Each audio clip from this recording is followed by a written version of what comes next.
بسم اللہ الرحمن الرحیم۔ السلام علیکم ورحمۃ اللہ وبرکاتہ۔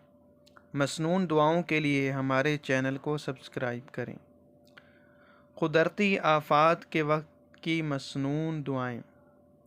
جو بندہ ان مسنون دعاؤں کو پڑھتا ہے، اللہ تعالیٰ اس کو قدرتی آفات سے، سیلاب سے، آندھی طوفان، بارش سے محفوظ فرماتے ہیں۔ تو آپ بھی اس دعا کو میرے ساتھ ساتھ پڑھی۔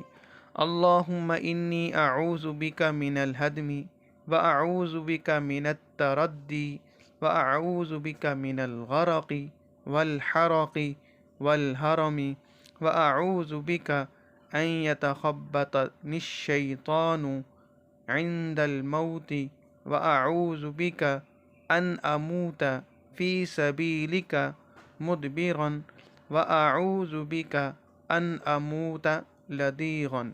ترجمہ: اے اللہ، میں تیری پناہ مانگتا ہوں دب کر مرنے سے، اور تیری پناہ مانگتا ہوں گر کر مرنے سے، اور ڈوب کر مرنے سے، اور جل کر مرنے سے، اور بڑھاپے کی کمزوری سے، اور میں تیری پناہ مانگتا ہوں اس بات سے کہ موت کے وقت مجھے شیطان اچک لے، اور اس بات سے تیری پناہ مانگتا ہوں کہ میں تیرے راستے میں پیٹھ پھیر کر مروں، اور اس بات سے میں تیری پناہ مانگتا ہوں کہ کسی موذی جانور کے ڈسنے سے مروں۔